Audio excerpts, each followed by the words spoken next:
You know, he rides that B-list wave, I feel Yeah. like. Is B-list high? I mean, I feel like it is. I was I feel thinking, like okay, is he a B-list character? he may be C. I feel like he's Okay, B. He's getting a show. He's a B level character. I feel like you can make if that you say argument. so.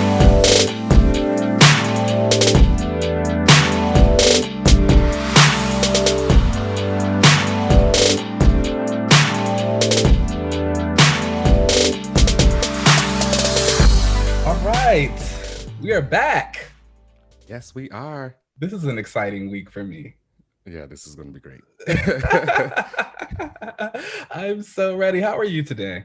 I'm doing great, Keenan. I'm doing great. It's not as sunny out here as it normally is. But Oh, I'm doing all right, you know. okay, that's good. You Surviving. How know, are you? I'm all right. Living this pandemic life as normal. You know, Yeah, you know. just Yeah. Hopefully things start to change, but who knows? we don't know. We just going. Let's talk about Yeah. these comics. Let's get into it. All right. So this was a nice little pack size week for it. I know we both had some things that the other one doesn't read, I believe. Yeah. So I'll go ahead and start with Aquaman 64, which was out. Ooh. Uh I know none of you are actually reading Aquaman, so it's like whatever. We'll just go ahead and kind of move on through this. That's Hey, fine. It's you your might be loss. getting some people coming in. You never know. Whatever. I'm not even honestly. I don't mind anyone who does not want to read anything DC related right now. I Fair. truly can't be too upset about that. Fair. But basically, this is just a kind of action packed issue. We're getting towards the end of Kelly Sue's run, and Mara has just called for the dissolution of the monarchies. And so, Okay. of course, everyone is having a huge issue with that. Orm is there, a couple of other people are there, and they're just like, no. So they go to attack her. So it's Mara, Tula, and Aquaman versus everybody. And Okay. Aquaman even makes a nice little comment about it. He's saying, you all are rulers, you're not leaders. If you were leaders, you would be okay giving up this throne to kind of give the power back to the people to make their decisions. And they get into a fight, to be continued. It's good. Okay. It's So fun. how are you feeling about the whole like political side of the I book? love it. Does it I'm feel not like gonna. a bigger change for the whole like Atlantis? So I go a little back and forth sometimes because I think a lot of Aquaman stories tend to get bogged down because we have to do so many of the throne stories. Like, will he take it? Atlantis hates him. He's back on it. He's making them find ways to love him, and it's like that's all they want to do. I think dissolving the monarchies is great, but I think it'll get to a place where Arthur will still be in charge in some form or fashion. So it's kind of like whatever. It's like, yes, is it a huge change for the scope of Atlantis and what they can do with their stories? Absolutely. Is it a huge change for Arthur if he gets in a position of power to still be in charge in some way? Not really. But still, the story is great. I think it's great because Mara is technically making this decision. Arthur's had plenty of time to do Oh, this, okay. and he hasn't. Mara is the one who's like, and she's always been about tradition and keeping that in line. And now she's finally just like, this is stupid. Because at the end of the day, she really just wants to be with Aquaman. She just had the baby and she wants to settle down with him. Again, I think I said this last week, but they've never been married in DC continuity. They've just always been together.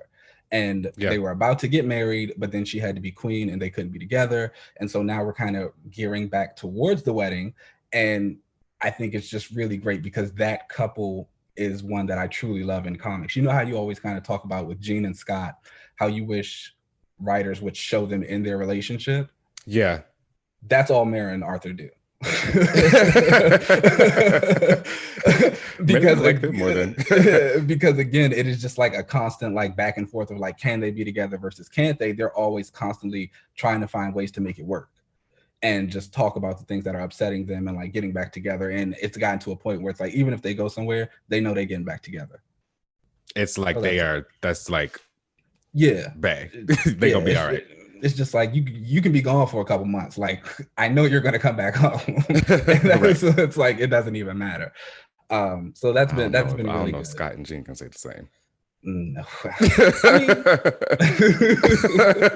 mean, Maybe now, but then it wasn't always the case. yeah. So I mean, it's a really good run. I think it's a nice deep dive into Arthur and Mary, their relationship, and if you're into like the political stories, go for it. Aquaman is just a consistently good book. Again, I know none of you are gonna read it. That's fine. Still gonna talk about it. Maybe one day you will. Hey, you might be getting some readers. Maybe people are being like, hey, that sounds interesting. Maybe I should give Aquaman some try. And I mean, Kelly Sue is great. I like her. So she is really good. This is really good. And I was actually kind of worried about when she was first announced, just because I've read things from her that I felt were okay, but I was never really blown away by. And she kind of came on talking about how she wanted to give Aquaman a little bit of that Jason Momoa swagger. Oh. And yeah, you know how What I does that feel mean? about that. I don't even care. They gave him tattoos, basically. Okay. And yeah, but she has a really good grasp of his character. And I think the big thing about Arthur is always that he's a hero no matter what. Like whether he had these powers or not, he just generally wants to help people. And Okay. he wanted to take time with his wife. That's all. Or his soon I to be mean, hey, wife. that's Yeah. you can't blame him for that. Yeah, it's just like he's like, this is all I want. Like he's Yeah. like, at the end of the day, he might be Atlantean, but Arthur is from like a small town. Like That's fair. he is from a small town, raised by his dad in this lighthouse. He's just like, I don't really care. He's like, he could be building houses somewhere as long as he got his girl and his baby with him. And that was that. All right, cool. I like that. Um, the next book on my list is Avengers 37. Did you read this? You're not reading I Avengers, are you? I am not reading Avengers. No, I decided that I'm just not. I'm probably gonna wait. I'll probably read it eventually just to give it maybe another full go.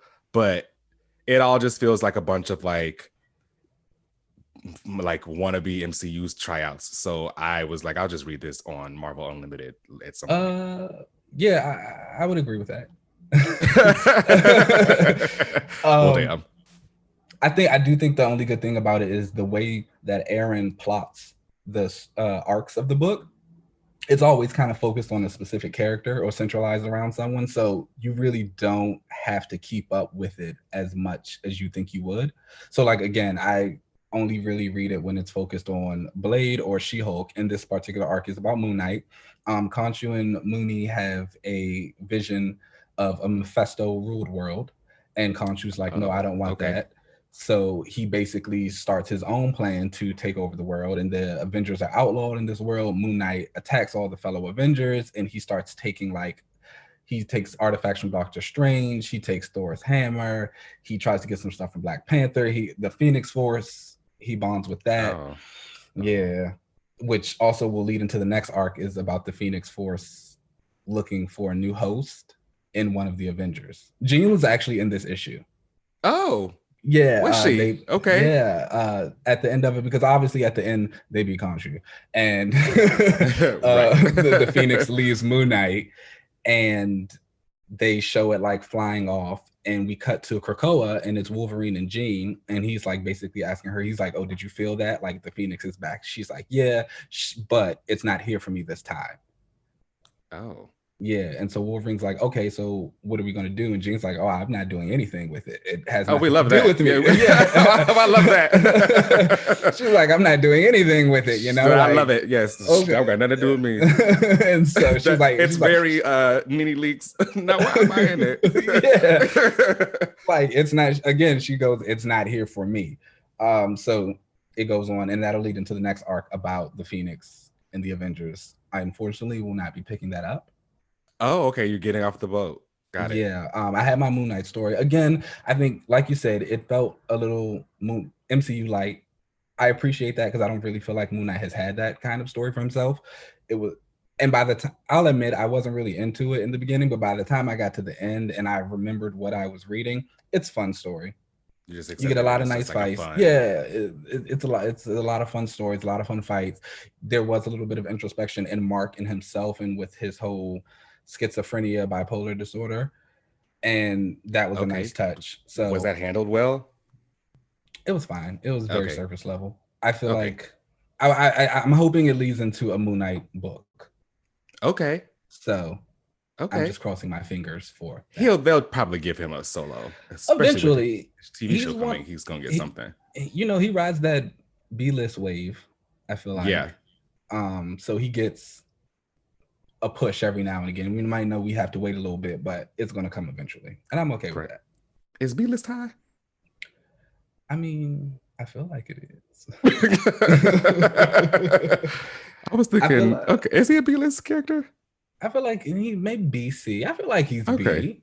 He's getting a show. He's a B level character. I feel like you can make If that you say argument. so. He's had a lot. He's been written by some big names. He's had a Fair. Bendis book. Malieve's been on the title. Opina. He's B. All right. We're not gonna do that. Okay. All right. Moving on from Uh-huh. that. Next book on my list is Fantastic 425. Now, I didn't read this, so Okay, this was all me, and they got me. Now, in the beginning of this show, I talked about, how Sue Storm is my favorite Marvel character. Yes, and yes. How disappointed I was with this Fantastic Four run because it was basically Thing and Friends. and I've liked Dan Slott's work previously, so I was expecting to really like this too, but I was not, But then they were hyping up this new arc for the Fantastic Four, but again, I wasn't even really into it because it felt like more of the same because the way that the marketing for it went out, it was like, they're gonna be, fighting Galactus and doing all that again. I do remember seeing that, and because I remember in the press release, it was like they have all new villains, and then it was like Galactus, and I was like, oh, like, okay. So, but RB Silva is on art, and he is doing interiors for this, and wow, he's one of my favorite artists. Amazing. Yeah. So like him being such an awesome artist. I guess also Paco Medina and Will Rodson also did some pages in this book. It was an oversized issue. So I guess they needed more artists to do more pages and stuff, but they were also fantastic. Paco Medina is one of my favorites. Also. So like all these great artists, I couldn't miss like seeing Sue, drawn by them. So so I was like, you know what? I'll give it a chance. And actually I really liked it. Okay. Yeah. So like the issue kind of opens with this crazy like alien, very like, I don't know, he looks like kind of a Martian Manhunter kind of his alien form. And he's hovering over Earth, and he's being controlled by someone else like in his head, and he's named like the Helmsman, and he's like, oh, call me the Helmsman, and he confirms that he's from Earth. So you are given this whole hint of like, okay, this is someone that we probably know, or at least just a human or something, or just someone from Earth. And the monster like goes down and destroys the Fantastic Four, kills them. We are all like, the reader is left to think that it is our Fantastic Four, but we find out that it's actually the Fantastics that you met. You met these characters like way earlier in the book. They are who took over the Baxter building from the Fantastic Four, because of course Dan Slott wanted to move them to Yancey Street for gotta live on Yancey Street for whatever reason. So then the Fantastic Four are all like back, and you're getting this kind of like, it feels like no pun intended, a relaunch, really. Hey, shout out to us. You actually feel like the characters are all kind of reset, and you see Franklin in his room, being all like, he's a teenager, and a lot of his past panels and the other issues that I was reading with him, he felt way too angsty, but this time he kind of toned it down because I felt like now it's more focused in him discovering his whole mutant and Krakoa side. So Okay. he's like in his room jamming to like old Dazzler CDs. Yes, And Dazzler. Everyone is a Dazzler fan. I always really enjoy that when they show Marvel heroes as Dazzler fans. yeah, I think that's cool. And Human Torch comes in, and you know, they used to have like a bond where he has always said that Spider-Man is actually who Franklin's favorite superhero is. Okay, But I didn't know that. he would tell he like Human Torch would feel like it should be him. And like so they have that kind of like closer uncle nephew thing going on for them. Mm-hmm. But during this time, you know, he's more of a teenager. So Franklin's like, oh, I don't really want to like hang out with you, Uncle Johnny. I want to like Yeah, you're do too more old. mutant stuff. Like I want to do like like more Krakoa stuff. So like that relationship is kind of like rocky. So we're getting some of that. Sue Storm actually going on a solo mission. So Dan Oh Slott, did you listen wow. to the show? Because in the past Sue has gone on like solo missions for Shield or for Nick Fury. That's kind of been her like secret thing. Yeah, I And I've remember you always told me that. and kind of like I've said on the show, I've always felt like she should be more like a working mom, kind of where that is her thing. And this kind of new chapter for them opens with her going on the solo mission for Nick Fury. Working And mom. it's a whole secret thing. I'm loving it. So I'm like, okay, well, maybe this might be okay of a book again. So you're getting some of that. And long story short, they end up getting like this. It's kind of like a MacGuffin, basically, but they find this like secret power source that is like basically infinite. And Valeria ends up making a portal with it. She was already like making this portal from different kinds of technology that they found out in space. And she even said that like some of the design is based on Krakoan like gates. Oh, okay. And Wow. but like they couldn't keep it powered, so they end up using this power source that Reed of course was keeping from everyone. Like he wasn't telling anyone about it. Why did like You when know, is that going to be secrets. why is that like his thing? When are we He going to loves a move past secret. that? But of course they end up calling out them having secrets with each other. Of course, Sue and Reed. You know, he brings up, Oh, you know, okay. how long were you going to have these secret solo missions? Because of course, during her solo mission, she needed to go to Latveria to steal something from there. And of course, who Okay. better do that than the Invisible Woman? Of course, during this time, they get attacked by the alien, and Doom is like, we need to do something. And I know you're there, Susan. And because of course, who you can't one up Doom. um, so yeah, I was thoroughly interested in all of this new run that they're doing. They gave the Thing these two adopted children, a Kree and a Skrull girl and a Kree boy, and they him and Alicia have adopted those Oh children. So wow. now they're like kind of these adopted parents, so you get a little bit of that, which I think is So kind of everybody's cool. kind of like moving a little bit forward, it seems Yeah, like. everyone's kind of Yeah. like finally moving forward, which is exactly what I wanted them to do. So I might be on board with this. And it feels like Slot kind of did with them by giving them this gate. So the teleporter ends up being powered by this power source that Reed was keeping from everyone.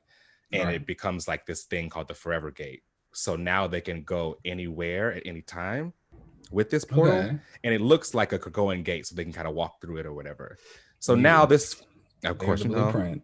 wow, exactly. The blueprint. Now everybody want to be like them. Uh, um, and so yeah, now they can pretty much just kind of go wherever they want to go. So Slot kind of really opened up the door for them to go anywhere for any kind of adventures in the future. okay. So I might be back on board for the Okay. Fantastic Four and getting this back in my pool. The new costumes, although they are a variation of the original blue and black costumes, Mm-hmm. they are in my opinion, way better than those. They're like an updated version. So I love that. If you can, you have to show a side by side because I saw a picture and I didn't even know they were different costumes. See, they are different. They're a lot more streamlined and they're a lot like more sleek. You know, I'll give you a side by side. Okay, yeah, give us a side by side so we can see that update. All right, I appreciate that. So I think I'm back on for the Fantastic Four. Okay, back on for the Fantastic Four. I guess if we'll see. I am cautiously optimistic. Oh, okay. He's got to keep it up. If he keeps this same kind of energy where everyone's kind of progressing forward and we're getting more stories there, then I'm in. I think he'll do it. And Slott, we trust. I'm a Dan Slott fan. We'll see. I would never hide that. I think he's gonna do great. I might pick this up. Oh, see? Who knows? Who knows? Who knows? Maybe this next issue you'll be like, you know what? Maybe I'll jump into that. Yeah, because I think I saw someone posted a picture and there was a flashback, I think, of She-Hulk. Yes. And so I was like, oh, okay. Maybe this is the issue we're reading. You know, I've been reading a bunch of older Fantastic Four books right now, and I'm in the era where she joins the She-Hulk was with the team, and I've been loving it actually. Yeah. I've been actually pretty much loving it. She-Hulk is a lot of fun on this team. She's so much sass. It's what a ride we're on with this journey. Okay, the next book on the list is Guardians of the Galaxy #7. Are you reading Guardians? I am. Okay. So, you know, I love that sci-fi. Yeah. All that sci-fi shit. So like I was looking to get into more of that on the Marvel side. And then I wanted to also go cosmic. I rarely go cosmic with my Marvel books. So I like asked people out on Twitter, like, oh, should I be reading this Guardians of the Galaxy book? Because, absolutely. You know, I do like, I know it's written by Al Ewing and the art is Marcio Takara. For this issue. Yeah. For fun fact, Marcio Takara is actually my favorite comic book artist. Really? Yeah, he and Ryan Sook have always tied for the #1 spot. I actually have 2 of his art books. And his 2019 art book, he is sending to me, and he's sending me an original sketch. That's dope. I have an original sketch of Jesse Bedlam that he did. Wow. Yeah, that's awesome. That's on my first sketch. Damn, my first from your favorite artist. That's awesome. Yeah, it had to be done. I was like, this is never going to happen again. Wow. But on this next one, he's doing Betsy. Of course. Of course. And I'm sure we'll get to her later. Oh, yeah. So, yeah, I am reading Guardians of the Galaxy. And I like this a lot. Yeah, this was a really good issue. So basically, first, this is an Empire Aftermath issue. You have to remind me, what was Empire about? You see, I know you, and I know the shade that was there because you're basically saying that you didn't read it. And, you know, I did read Empire again because I was bamboozled into thinking the Fantastic Four were going to be much bigger in it, and they weren't. But Empire was pretty much just the unification of the Kree and Skrull factions. And it was kind of used through the whole, like, they used like the Kotati as the way to kind of bring everyone together. And the Kotati were the original people who the Kree fought and kind of what brought on the whole Kree Skrull fight initially. The Skrulls were technologically advanced. They came to this planet and offered, you know, the Kree and the Kotati to basically like a challenge to say, you know, whoever builds the best thing with this technology will grant you even more stuff to like help you guys. And it was a really like peaceful kind of thing. But the Kree became violent and ended up like slaughtering the entire Kotati. And then, of course, using the technology that they got from them, starting a fight with the Skrulls. But the Kotati are also telepathic, so there's like, you know, were they being forced to do this kind of stuff? Like, what's really going on there? So the Kotati come back, fight everybody. Long story short, the Skrulls and the Kree are now a unified team under Yes. King Hulkling. Yes, which is like where this issue starts from. It's a new peacekeeping meeting Yeah, between like the different factions of the galaxy. which is a cool throwback to, I don't know if you remember during Infinity, Hickman's event Infinity, there was a moment where they had another faction meet up like this, where it was the Oh same kind of, it yes, were a lot of the same people. And I like that they've really kind of kept all the different factions that are out in space. I love when they keep that kind of consistency there. yeah. A lot of them were like super interesting. I'd love to get to know more. And I Yeah. loved how Marvel Boy was sent as a representative because I'm a huge Marvel Boy fan. I think he's like amazing and great. And can I say, I really like the fact that Al Ewing is exploring the relationship between he and Hercules. Yeah, right? That was like so cool because so they've hinted at Hercules having relationships with men before. Yes, yes. He is Um, bisexual. he's bisexual, but it's never really been like explicitly stated or said. And so to kind of have those two flirting and then like making out, and then like here's Marvel Boy actually He's explaining been some with of this. Betsy too, right? Yeah, he doesn't remember that though, so we don't talk about it. Ooh. Everybody, Well, everybody has a bad night, I and guess they do. so, to kind of see them doing that, especially even with like Novar, his bisexuality, it's just really nice. We don't really get to see a lot of the males like having those fling type relationships. It's either like full on relationship or it's like Right. yeah, they're Or married nothing at all. yeah, exactly. So to see these two guys kind of building something, I thought that was really well done. There's a lot of humor in the issue as Yes. well. Al Ewing like is thriving here. It's basically turned into a murder mystery because people start getting killed at this peacekeeping meeting, and Marvel Yeah. Boy, of course, finds himself in the middle, so they think it's him, and then he's like, clearly I didn't do this. Look at me, I'm here for peace. I did laugh at. There were a couple parts of this that I thought were pretty funny. Yeah, and so it was really fun. And then the issue ends with Rocket Raccoon and the rest of the Guardians coming in. Rocket is going to be the investigator of this murder. That'll be interesting to see Rocket kind of do this, because I see he's drinking a little bit. He is depressed during all of this. But I think my favorite standouts from this series so far that I should have probably known I would have liked have been Phila Vel and Moondragon. Yes. I'm great. Loving I'm ready to stand for these lesbians. They are awesome. They are amazing. Yeah. And so it's actually funny. I was never a huge Phila fan. Oh, okay. Past of the 616 version. She just never really did it for me.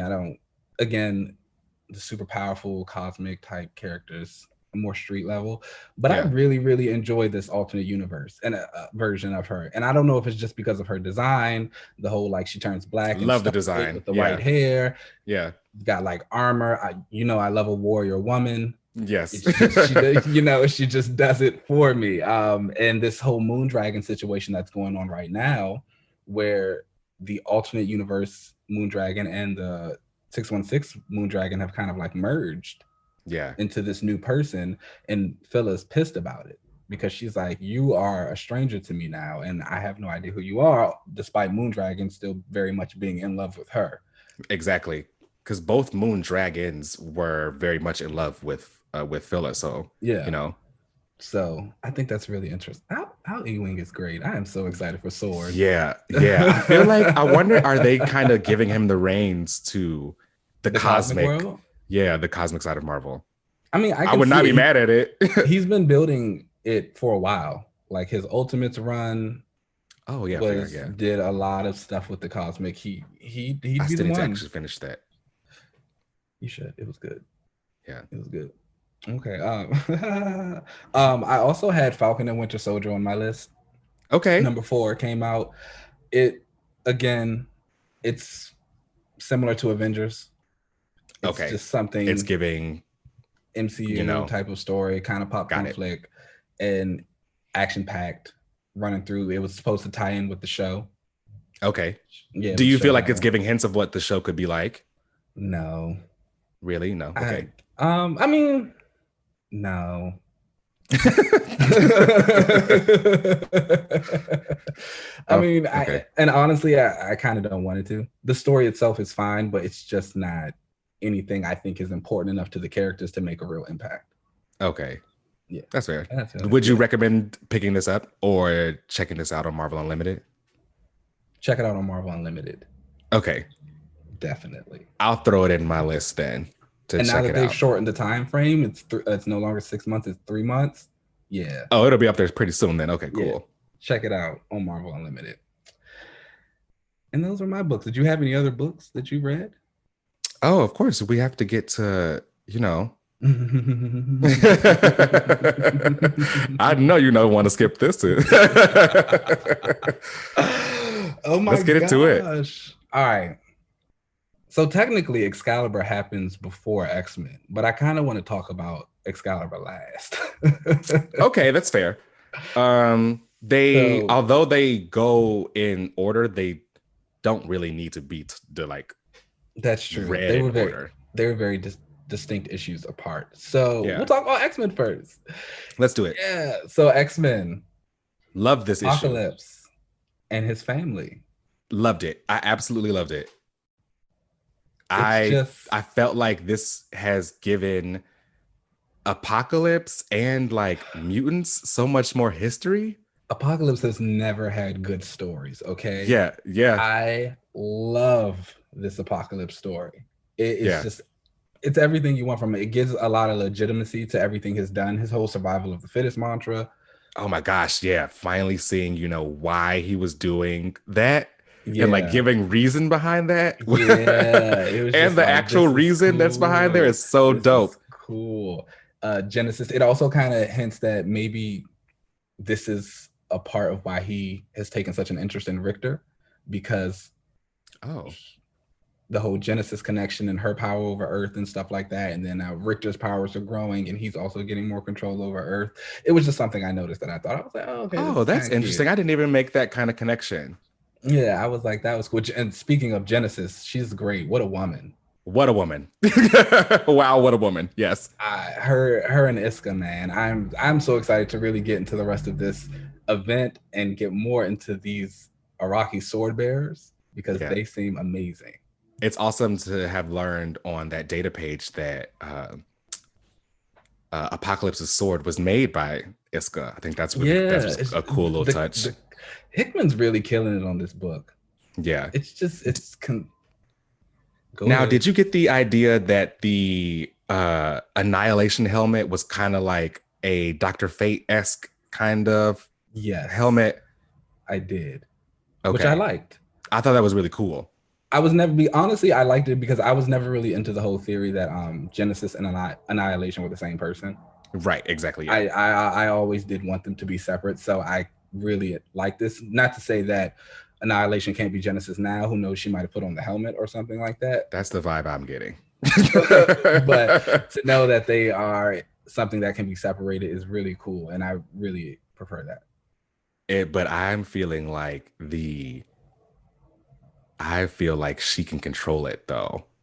Oh, like I feel like Genesis definitely put the Annihilation helmet on, but she's in control. Oh, only because I feel like they really talked about how much the helmet like possesses whoever is wearing it. Yeah, but you think she's got the stronger will? Yeah, I think she is the fittest.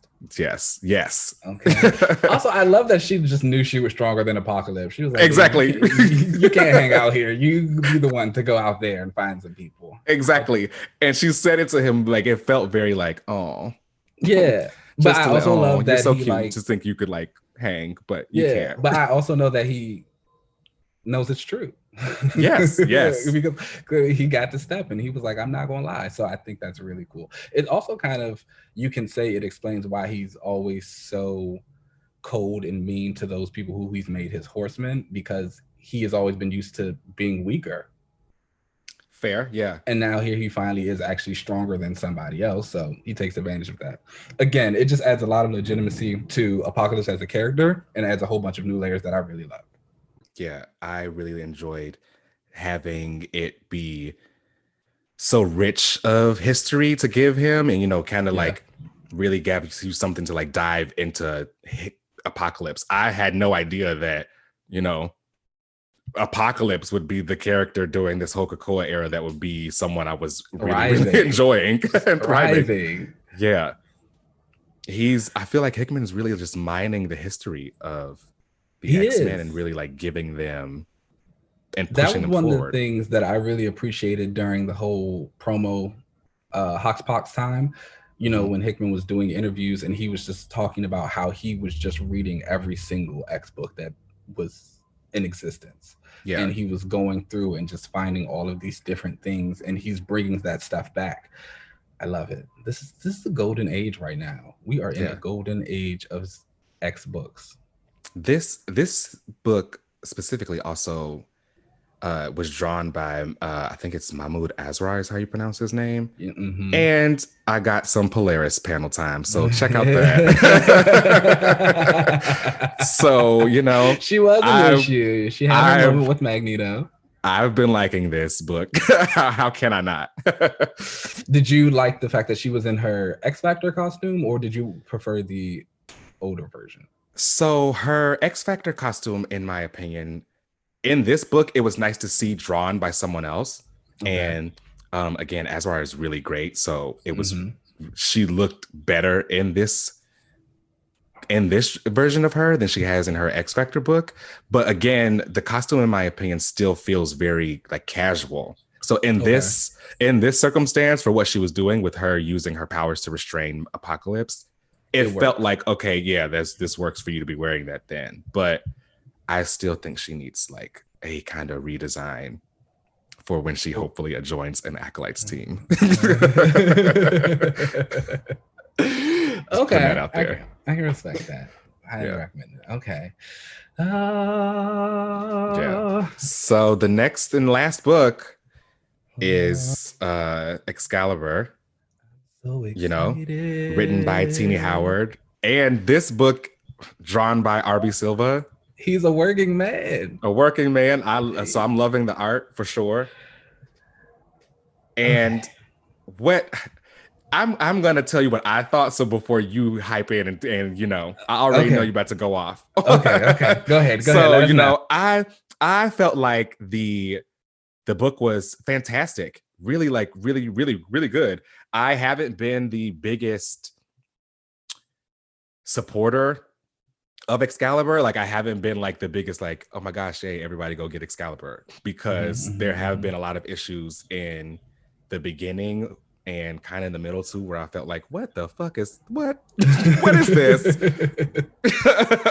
Okay, sure, I'll go along with it, but these last few issues have really been great, and I think this will probably read better for me as a trade. Probably I need to go back and just read it all as one continuous story.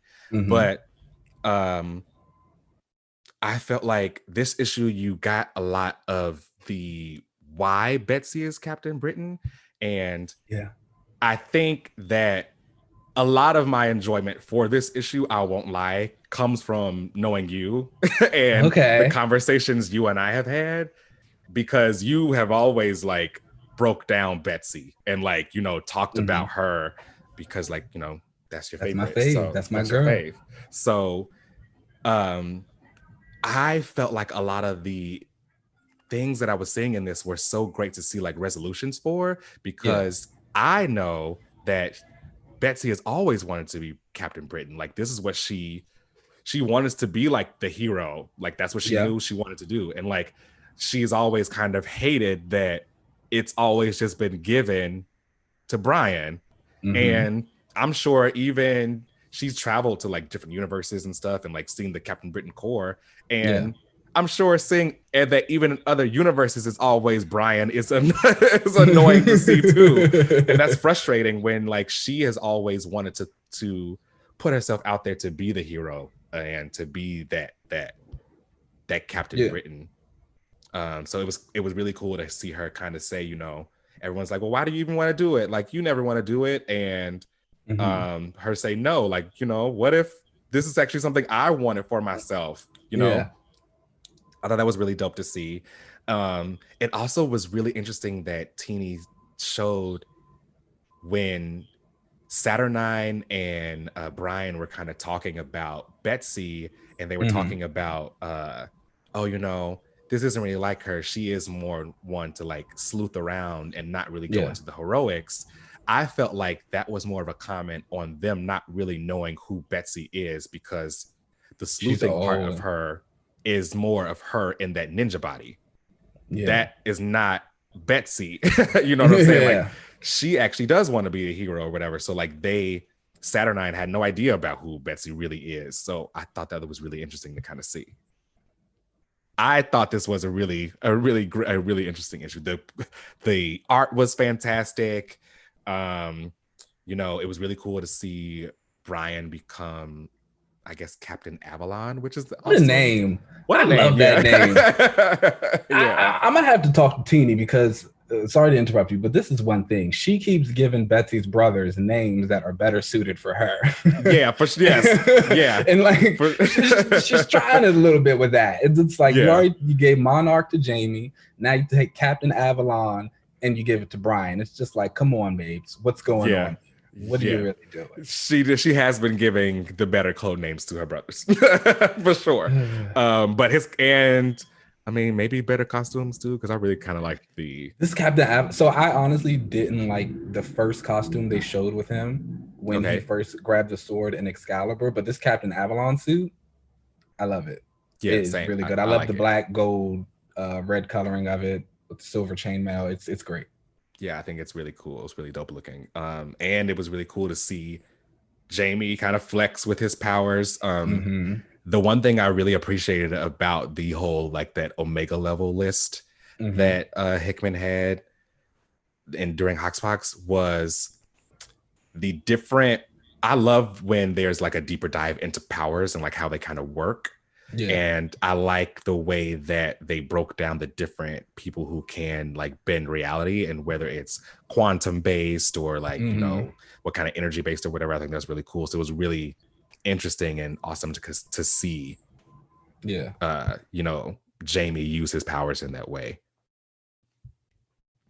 And, you know, she also gets the Starlight Sword, which is cool. She does. So I thought the issue was fantastic. Now, what did you think? What did I think? Okay. I love this issue. I loved it. So okay, let me get some things out the way. So first, I will say that I did have some issues with a couple of things. Honestly, I didn't like the coloring of the issue. Oh, really? Okay. The way her costume was colored, there were like black lines on it. There was a lot more white than there should have been. And her hair coloring was Nolan Woodard. I'm not sure what else they've ever done. Never heard of him, unfortunately. Not bad coloring, just not the correct coloring. Her hair would look pink certain issues. So I will say there was a big thing about Betsy among the fandom when she was in the Asian bod. She had, you know, her dark purple hair, but artists would always color it black. And it was kind of thing like, hey, this is like the one thing about the character. Her hair is purple. You're not going to color Polaris's hair like orange or yellow. It's great. You know, it's green. Betsy's hair is purple. So they used to try and fan canon or, you know, say that it was the dye wearing out and she would always have to go back and re-dye it. That's why it would turn black sometimes. So when she went back to original body, you know, it has the lighter color purple. And so we were all kind of like, okay, great. We're never going to have to worry about black hair again. Now they color it pink. It's just like, I can't win. Just give my purple hair. But no, so that was one thing that I kind of was taking me out. I also didn't really think the issue was crossover friendly. Okay. I feel like every issue of Ten of Swords so far has been very crossover friendly. You would not have to read any of the other issues of those books to know what was going on. Once Teeny had the Captain Britain Corp show up, the ones that Jamie created, if you're not reading Excalibur, you're going to be like, who are these people? You're going to be like, oh, why did Jamie just kill Jubilee and nobody reacted? Yeah, yeah. They would So feel like just characters that you knew, and it's like you yeah, actually don't really are supposed to care about them, quote unquote, ex- you know. exactly. So I thought that was kind of a misstep on her part. But Mm. everything else, I just really, really, really enjoy. Now, again, I have spoken about how I think Excalibur is a little bit of a frustrating book and how things don't move as fast. I will say I think I enjoyed this a little bit more than I originally would have because I had just recently gone back and reread the first 12 issues. Okay, so And you kind of think the same, that it kind of feels great as it a long Teeny continuous is story. Teeny is very much doing long form storytelling. Okay. And I think that's where a lot of the other books are different. You're kind of getting more immediate reactions to what they're doing or immediate conclusions to what's happening with them. Like think about X Force with Domino. She was skinned alive and we saw in that by like issue 8 or 7 or 8 or something like that, she's already like hunting people down and looking for them. Teeny Yeah. is like starting things in issue 1, and we're just now hitting them in issue 13, and it even still it's still very much at the beginning of it. Yeah. So I think once I really adjusted my thinking of this book to remember that, it's enhanced my enjoyment. It reads so much better as one big thing, and it was just amazing to kind of have Betsy finally feel like a character. And so I will also say though, going back and rereading, a lot of this stuff has been built up. Now I know some people were saying that they kind of felt confused about why Betsy was acting that way towards Brian. She didn't want the amulet in the first place. But when you go back and reread this book, she absolutely has come into this role as Captain Britain and she loves it. You know Yes. what I'm saying? Like, so, and I'm gonna give a quick breakdown of the timeline. So it's like you go back to, then we have to go back to Excalibur #1. So you go back to Excalibur #1. Brian is possessed by Morgan Le Fay. He gives Betsy the amulet so she can escape. And then such, she becomes Captain Britain. She basically goes on thinking that this is temporary, so we don't really get too much into it. But by issue 3, by the time they've gone to rescue Brian, they see, okay, we failed at that. She's even saying, like, no, he's Captain Britain. We have to save him. And Jubilee kind of lets her know, like, no, it's you now. You are Captain Britain. You have to do this job. So issue 4, she gets right to work. She goes and meets with the Queen. She announces herself as Captain Britain. She establishes Excalibur. We find out that the public has discovered there's a new mutant Captain Britain, and she really isn't that well received by them. Issue 6 comes along, and we finally rescue Brian. But then that's when he gets the Sword of Might. And being that he doesn't want to be this captain in anger, he gives it up. And he's like, I'm not going to be Captain Britain at all. So again, he's telling Betsy, like, you are the one true Captain Britain. She goes on to do that. Again, even in issue like 7, during the Warwolf arc, she's talking to Apocalypse. She's like, she keeps saying it. She's like, I'm Captain Britain. I'm protecting not only Krakoa, but like Otherworld and England, the stuff you're doing, like what's happening. You put Jamie on the throne. That doesn't work. She meets up with Cullen, and Cullen's like, people are questioning your legitimacy. And she's like, no, this is me. I am the one doing this work. I am out here and getting the stuff on that. By issue 9, she is meeting with Rogue, and she's telling Rogue that she's sad because she doesn't understand why Saturnine hasn't revealed herself to her. Again, she is Captain Britain. She's doing the work. This is something that Oh. she's been trying to be this hero. And Saturnine hasn't revealed herself to her, and she doesn't understand why. You hit issues 11 and 12, and they're finally meeting. And, you know, Saturnine makes it clear, like, I don't see you as my Captain Britain. You are not the one. Whereas Brian, and Betsy's like, no, I'm the only one you've got. Exactly. You know, Yeah.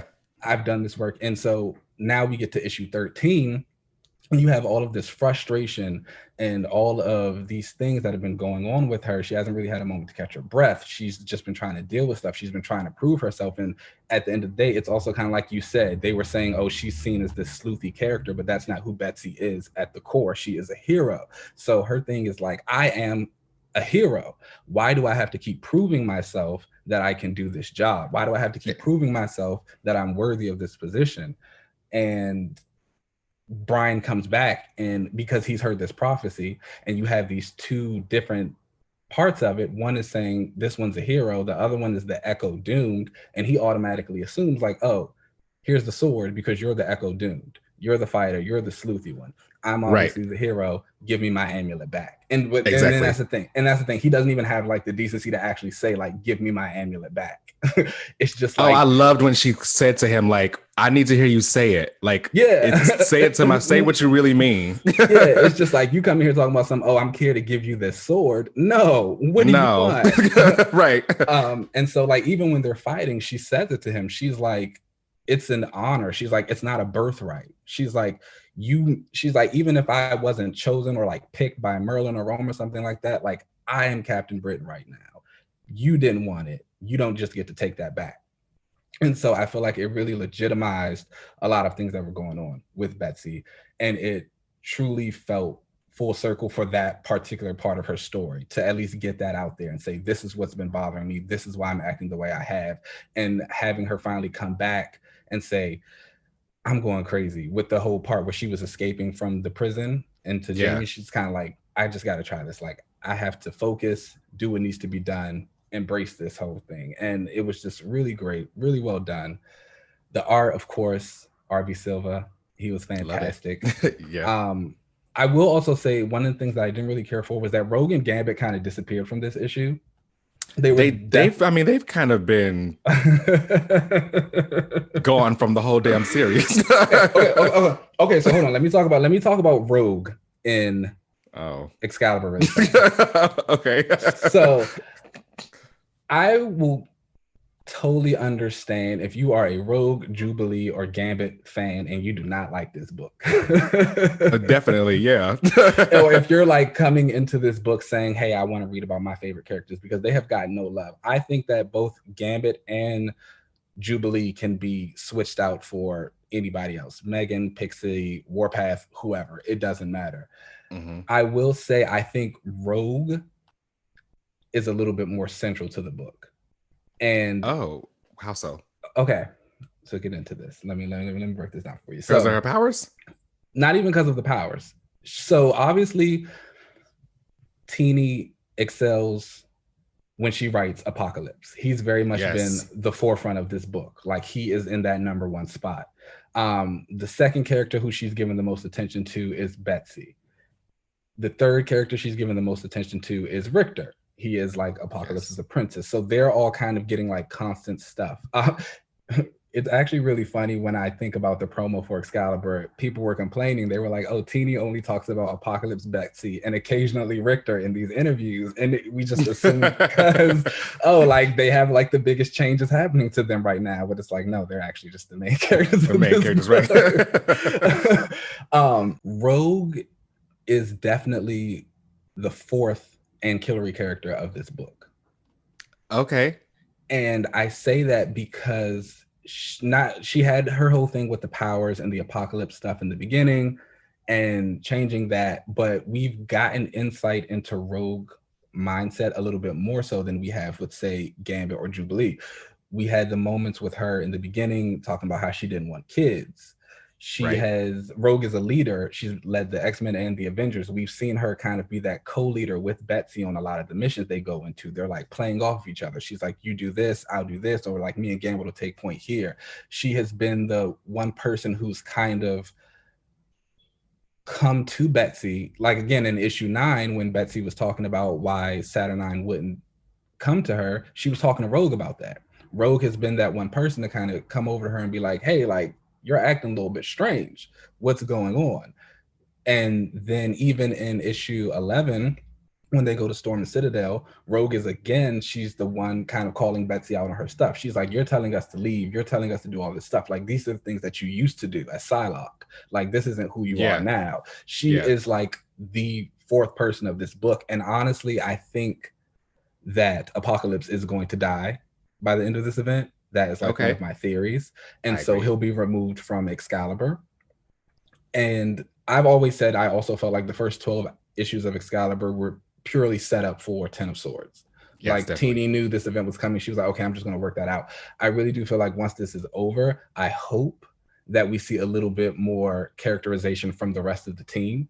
And with Apocalypse being gone, I feel like Rogue will be able to step up and fill some of that void. I don't really see it happening too much for Gambit. I honestly don't want it to, I mean, yeah, it's just it's like, just Gambit. yeah, exactly. And Jubilee, I don't know. We really only need her for her son. Again, Right, right. yeah. So it's just like I think I'm not the biggest Jubilee fan, so whatever. I don't think I've ever met anyone who is. I And don't mean some of the girls like her. I don't. okay.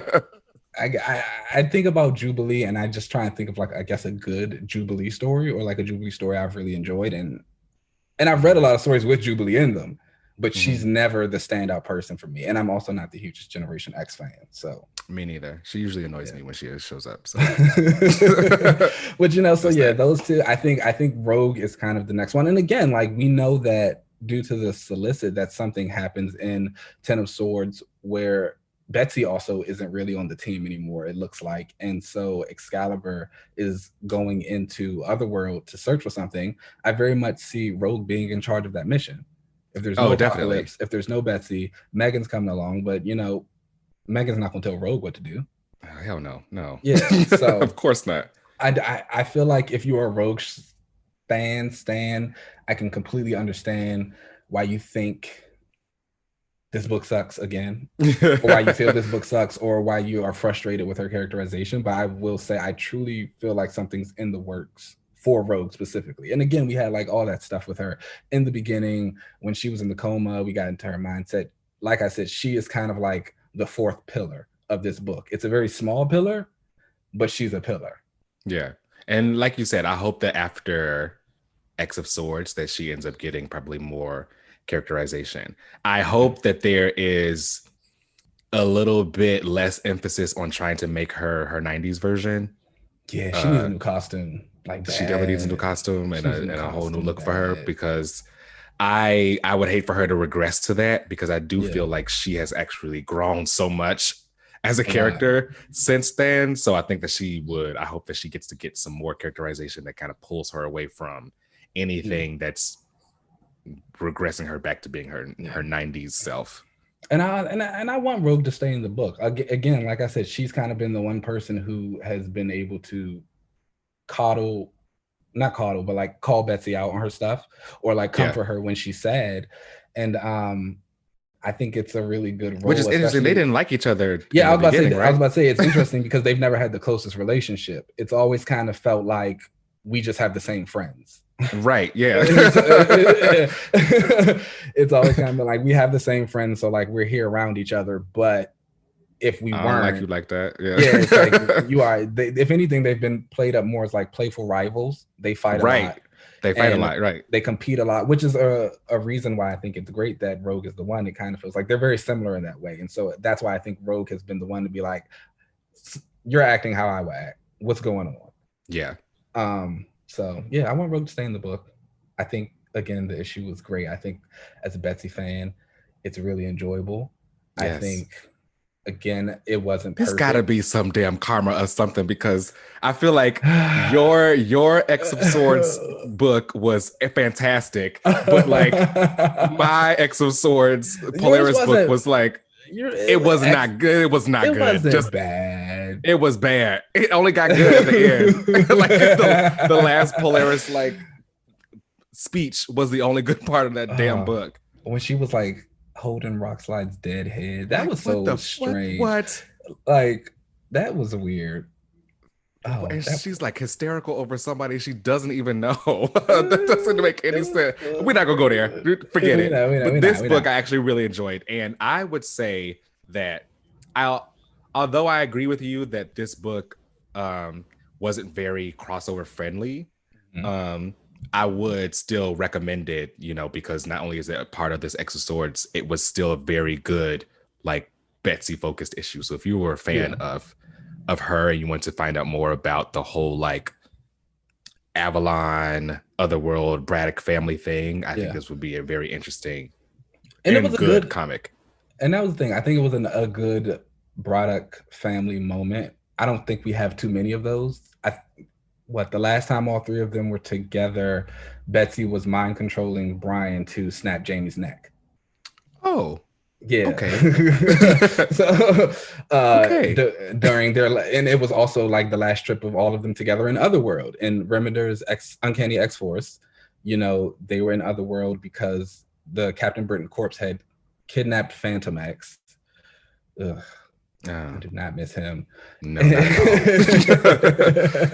all. They had kidnapped Phantom X and Betsy because they were a part of killing Kid Apocalypse, and so they put him on trial, and like Betsy has to rescue him. But there's also like this goat god thing that is Oh yeah, I attacking remember. I the think I read this. Omniverse. Yeah. Yeah, Yeah. and then I it's read this. revealed that Jamie is actually the goat from the future, and so Betsy's on Like, her way there, and she's like, Brian, like, you got to stop Jamie. And Brian's like, no, I can't do this. And so she's like, all right, close your eyes. And she like controls his mind, makes him snap the neck. And it's like, oh, this is great. So yeah. to have all of them together and it be a semi-decent happy time, like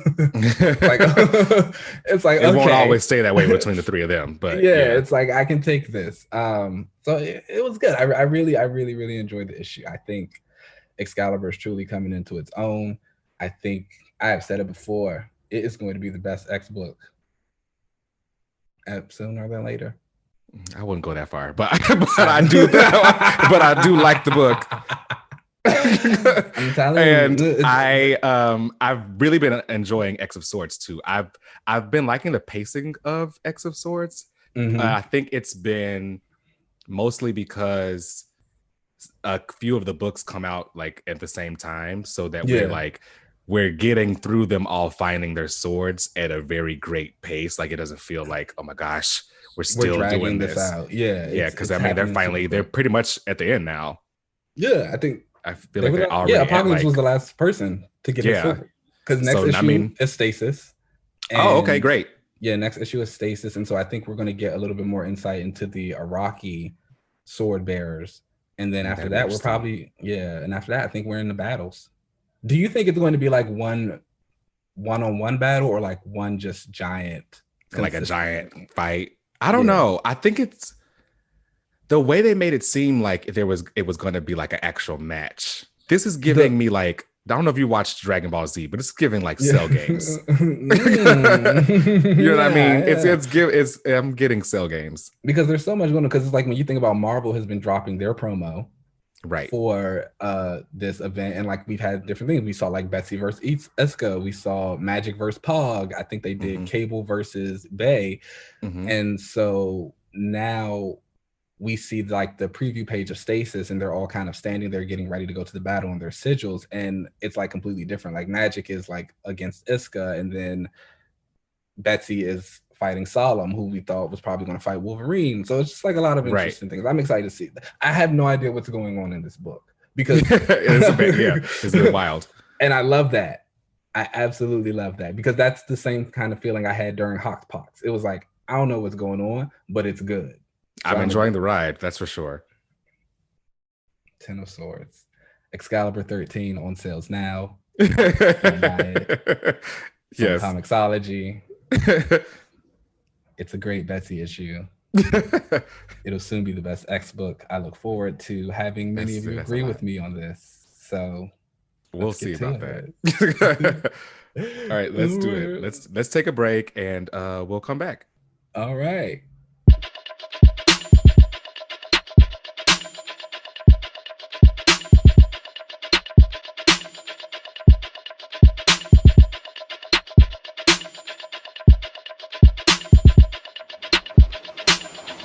We're back. Welcome back. All right. So this is the discussion portion for the week. And there wasn't too much news. What a dry week. Yeah, not too much news or announcements going on. Again, I think it's just because a lot of these like companies are still kind of figuring things out, because remember we were talking about Hawkman and how excited we were to see him just put it on be Hawkman. But just put us out of our misery. I get it. I get you want the money. Figure it out quickly. But one thing that was announced that I was super excited for was the Static movie. It will be produced by Michael B. Jordan and his production company. Okay. Now, Static is one of my favorite, if not my favorite DC character. Oh. Him and John Stewart really are like my top two favorite like DC characters. All right. I never knew that. Yeah. You know, I love a character that got some common sense. Listen, if you are like manipulating some kind of energy and got common sense, I'm probably gonna be a fan. Did you used to, so you read the original Milestone Static series? I did, yes. So I read it much later in like my like, you know, comic book history, but I did read that original series. It was pretty good, you know. Okay.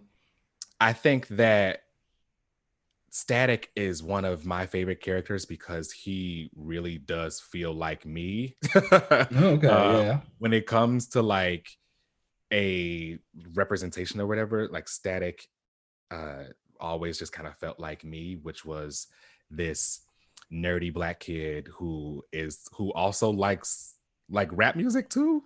You know, like I also like Pokemon, but like I also like a bunch of other shit too. He's just like a regular kid. Yeah. So That that really relatability, like, because he was supposed to be like the Spider-Man. yeah, he was like Type he of. was the updated version of Spider-Man, you know, Okay. kind of what Ms. Marvel is today for Yeah. Marvel, and kind of how she's the newer kind of Spider-Man archetype. He was that, you know, back in the early 2000s when I was a kid.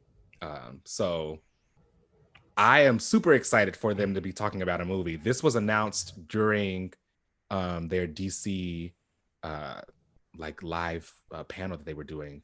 What was it called again? The DC Universe. Like they had the big. Yeah. What was the name of it? And what? No, what was it? The Um, DC Experience. Was it an yeah, it Experience? was Was it like just some kind of Experience? experience. That thing. Whatever, that thing. It was good.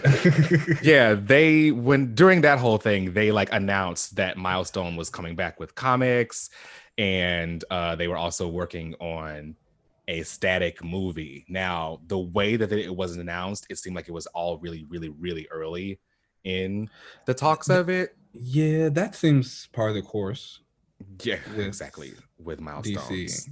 And and DC too. Milestone.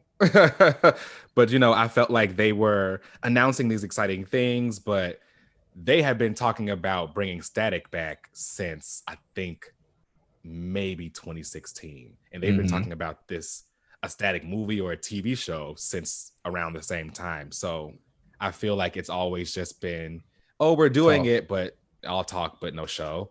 So I'm excited for this. I do think, if there's one thing about Michael B. Jordan, is he actually really does support a lot of like nerdy things.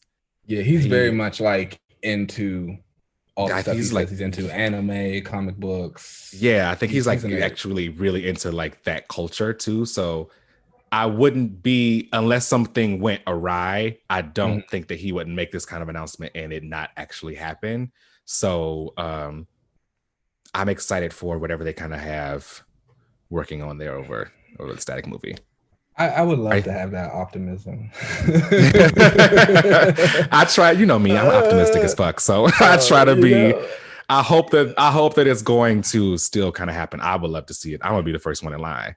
Well, wait. Well, I mean, I guess I can. So with the Static movie, does that also still fall under like WB DC stuff, or is it like completely? That is a good separate? question. I think it would be, I don't know. I think it would be completely separate because the Milestone characters are actually separate. Yeah, it's a whole different thing. So because that's my thing. If it's not a part of the whole Warner Brothers DC experience, then yeah, like I can totally see it happening. It's like, okay, let me get hyped. But if it is, I don't know. And that's only just because, you know, obviously they've stuck out so many things. That I was supposed to get a Nightwing movie. Nightwing, Batgirl, Supergirl, New Gods. Yeah, where are any of those? You know, it just keeps on going. And then Black Adam just got shelved. And so it's just like, okay, we keep announcing stuff. Anything they do, it's just like, I'll wait to see it. Yeah. I'm optimistic that it happens because I want my favorite character to finally, be done in live action. Yeah. And I feel like he may even just maybe need an updated animated show. I would love to see that too, because he kind of has the same, I guess, kind of benefit that the X-Men kind of have right now, which is it's been so long since they were actually done that there's been so many advances in that genre that whatever new kind of thing that they come out with is going to be so much, or I would hope would be a lot better than what was done in the past, just because there's been such a huge jump and leap in animation and just technology in general. So I would hope that this kind of movie is done very well. They give it the budget that it needs, and it actually comes out. It would be great to see. Yeah. I know people have been waiting for Static to come back for a long time. Ciao. He is on just about every single list. Every time. Static stands, we have been trying to get him in something for so long, and he's been locked up in litigation for so long because of like his estate. They were trying to move forward with Static stuff, but the McDuffie, his wife, who like is in charge of his estate, she wasn't, I guess, being included on a lot of the discussions. So they were at odds there legally, because she does, I guess, have a right to speak on that, but they kind of wanted to just move forward anyway. So we'll see.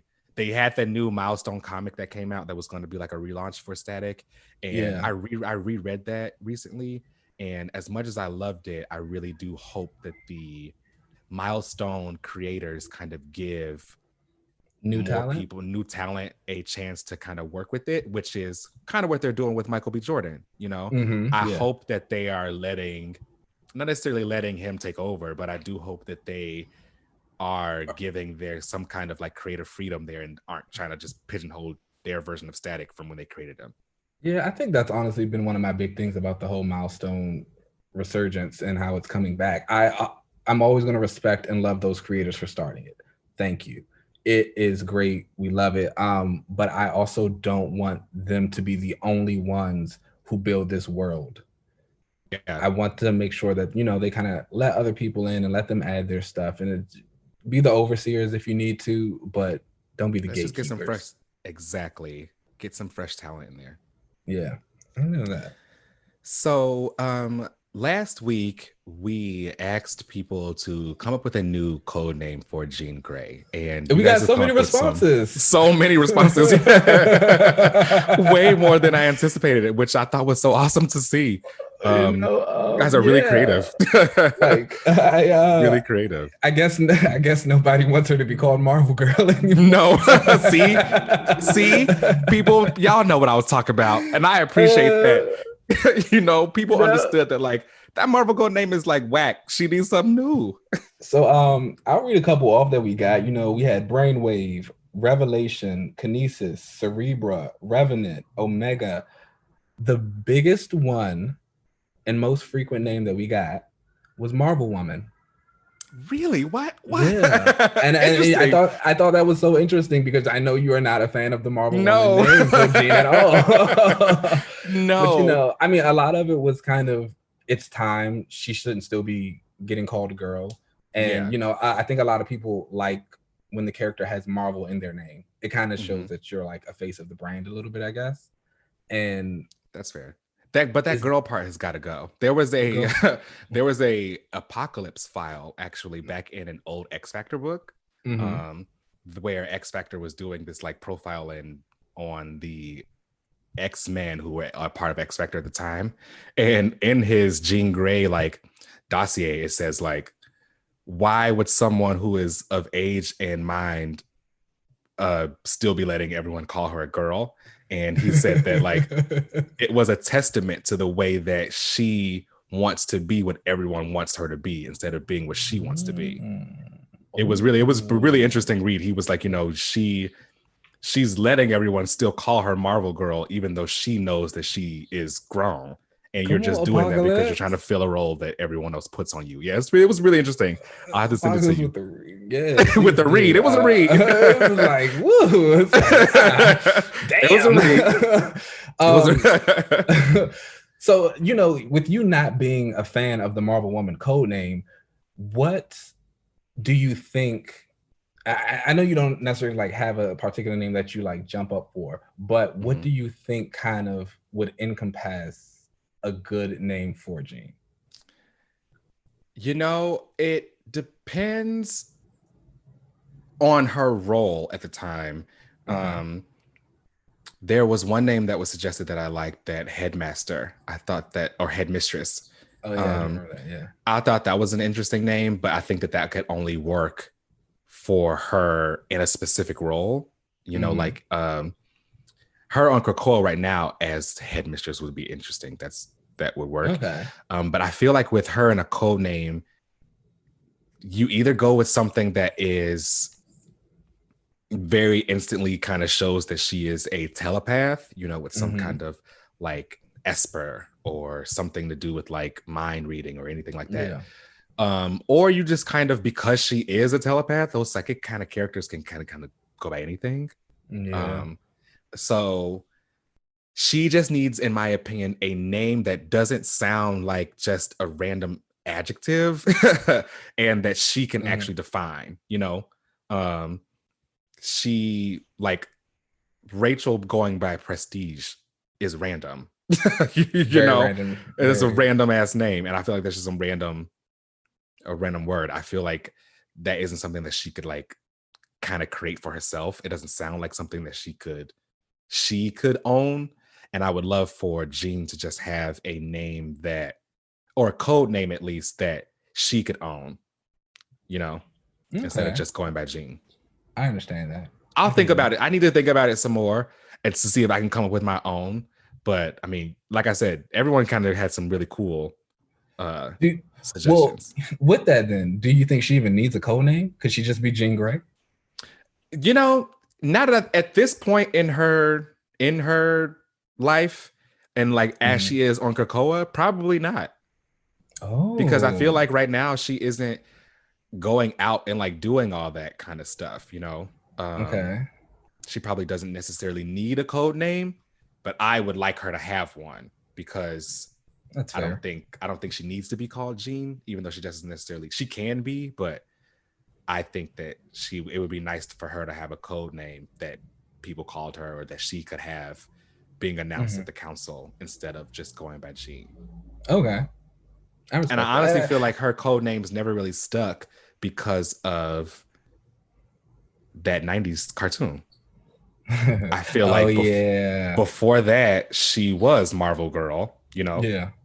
And then she was Jean in the costume in the cartoon. Exactly. And from there on, that pretty much kind of cemented her as Jean.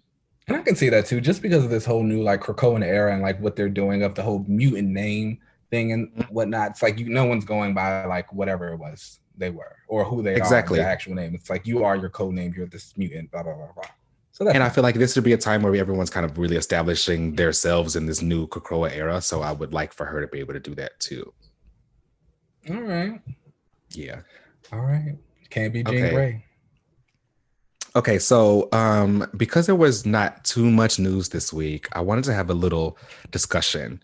And with that, I want to get more personal, I guess, and kind of show a little bit more about us. So I wanted to ask you, how did you get into comics and who are some of your favorite characters? So the way I got into comics wasn't particularly interesting in any type of way. No one else in my family or like friend groups at the time read comic books. Obviously, I knew the 90s X-Men cartoon. That was probably my big first exposure to anything. And I was in the grocery store with my mom one day. I was like 7 or 8 years old. And you know how they used to sell books and comic books in grocery stores. Yeah. We were like walking past and there was this old X-Men issue. And it was actually the one where the Juggernaut, quote unquote, kills Dazzler. Okay. and I can't remember the exact number right now. I want to say I think it was 213 or 212, one of those. It was somewhere along in that area, and I just like I thought it was the coolest thing ever. That was also one of the reasons probably why Dazzler has like a soft spot in my heart, and I Oh, really really? enjoy I her never a knew lot. this. Yeah, because just like like this was the very first comic book I ever got, and it's like it featured her, and she was going through like this huge like personal issue. She was like upset with herself. She had like a night on the town. She went to go sing karaoke. She runs into Juggernaut. She tries to stop him. He accidentally kills her. He's distraught because he's like, I'm a fan of hers. And so it was just a really nice thing, and I it was great. And I never read any comic books after that for a while, but then I want to say maybe about middle school or so, there was a comic book store that had just got built by where I live, and I was like, oh, I always want comic books. I was like, I ain't got no money for it. So I just like convinced my mom. I was like, can you take me to this comic book store? And I just picked up a bunch of random things, and I just started getting into it. Obviously, because I knew X-Men, that was kind of where I started with a lot of my stuff. Yeah. And then slowly but surely I branched out into other things. And then I got into Aquaman because I just always thought he was cool. I'm a big lover of the ocean. So Oh, okay. yeah, like I love water in the ocean and stuff like that. So I thought his whole concept was cool. And then I came into him and I realized this was another character who was similar to the X-Men in his story, where it's like he's trying to protect this world or these people who like don't really want him, even though he's from both of them on land and in the sea. And their stories just really resonated with me, and so I like mainly only stuck with those two for years. And then finally one day I was like, maybe I should read some other stuff. And so I started getting into things like Teen Titans. Avengers was actually one of the very last books I ever read. Really? Yeah, I was like, it just did Anti-Avenger. not. Yeah, I don't know. I honestly, I want to say I don't really think I started reading Avengers books until maybe like 2010.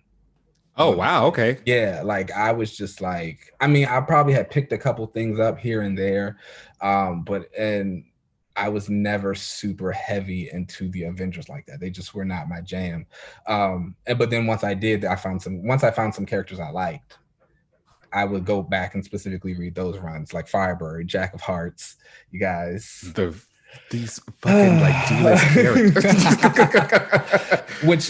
You've always been into them, is what you're saying. I need to write Jason Aaron a letter, because if anybody should be getting that Phoenix Force, it should be Firebird. Juanita. Sure. Bonita. She deserves. She is the Firebird. Anyways, moving on. You know what? I wouldn't be surprised if actually they end up bringing her around again. Yeah, I did kind of like her. Perfect. She's great. The strongest Avenger.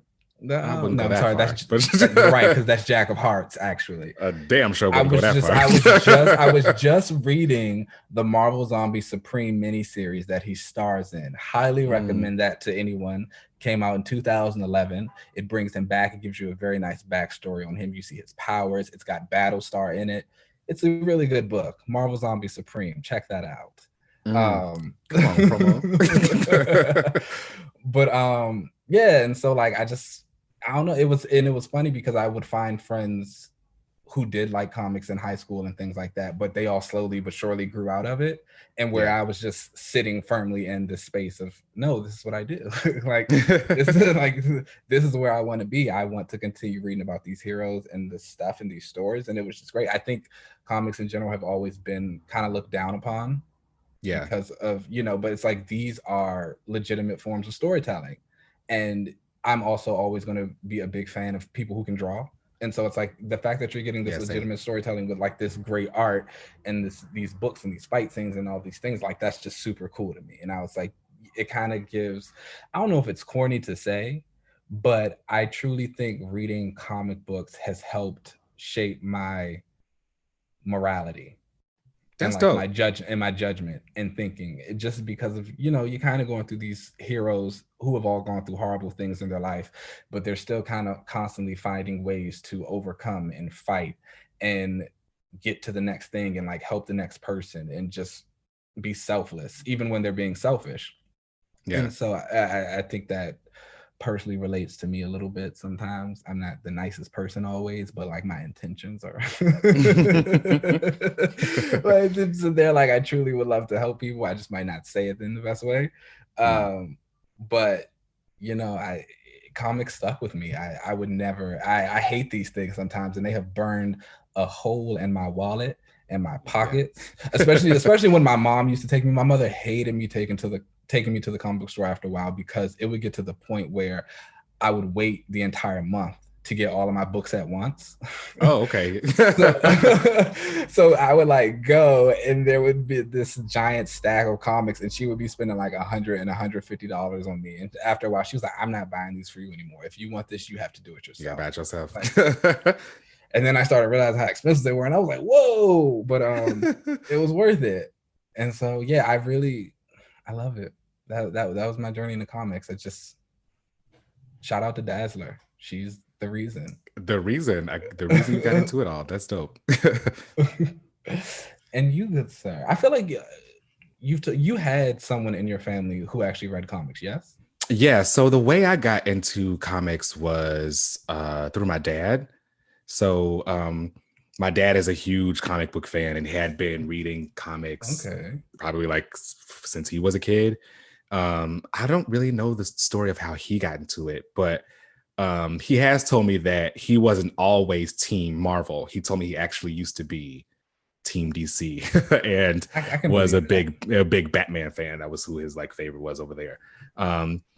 And funny enough, he's also like very much more into the street level characters. Your dad's got taste. Everything you ever told me about your dad has immaculate taste. I actually really hope to meet him so he and I can chat about comics one day. Yeah, he likes the street level characters and like you, he loves to shade Jean Grey when he can. The man has taste. He's great. Yeah. So like the way I got started in comics was, I want to say, kind of similar to you. I think that maybe the cartoon may have introduced me to the premise of them superheroes and all that. Of superheroes and all that. And I think my dad may have. I know that my dad may have got me into the comics, but I know my mom. She got me like into the show. I think she like started getting me into the show, and then she was like, "Oh, you know, Lazaric likes this," and then my dad was like, "Oh, perfect." He kind of used that as a way for us to like bond together. So the first book he ever let me read was like from his own collection of stuff. And it may have just been timing. I don't know, because he told me that he was rereading the Phoenix Saga. So like it's making sense. He gave me the very first book I ever read was X-Men 137. And it's the book when Jean dies in the Phoenix Saga. Got it. So it's the one with the cover of her and Scott. They're like about to, you know, they're like on the moon getting attacked or whatever. They're like battle worn. And I read that book and instantly I was hooked because this was the first comic I had ever read, or not only the first comic I had ever read, but also the first time I had ever seen the heroes lose, which was like very interesting to me. So because in everything else that I had ever seen, you know, the hero always wins. So like you kind of expect that to be the ending there. But in this, the X-Men are fighting the Imperial Guard and like they lose. So I was like, oh my gosh, what's about to happen? And Jean like sacrifices herself and because of her love for all of her friends and everything like that. And I really resonated with doing for your loved ones. Yeah. So I just like really just kind of hooked on to Jean there. And after that, he gave me like the entire Phoenix Saga and these other like X-Men Essentials, which were all these. He was a big X-Men fan. So then from there, he gave me all these like Claremont issues. And right after I was reading Phoenix Saga, I started reading these older Claremont issues, and that's when I met Carol. and her, but her as she didn't have any powers. I knew her as just like the girl. I knew her as Ms. Marvel, who like got into it with Rogue, and that's how she lost her powers. But I didn't know who Carol really was, so I got introduced through her, through the Claremont issues with her running around with the X-Men, and then her becoming binary and everything there. That's kind of how I got into like non-X-Men stuff, was through her. As a kid, I just thought her powers were dope because like she could fly and she's got super strength, things she can shoot blasts. Like, what's not to like? And I thought, and our costume was iconic. She's the reason the girls were all wearing bathing suits and sashes. All right, they actually were. Everybody started that. And yeah, I was hooked. I loved all of it. I think probably what helped was, and that may have actually, now I'm thinking about it, that probably was the start of my whole like cosmic science fiction interest, because it was the X-Men out in space.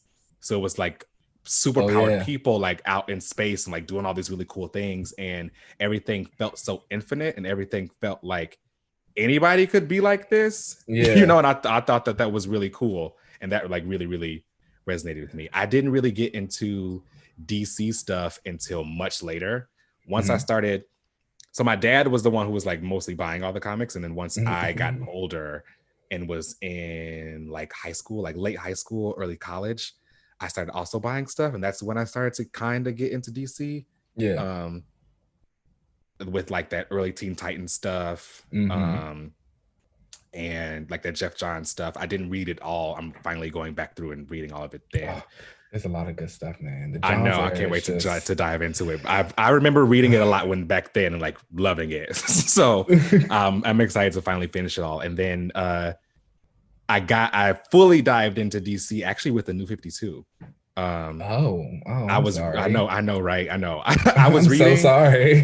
I had read like some random Green Lantern stuff, and like I said, I'm a really big John Stewart fan.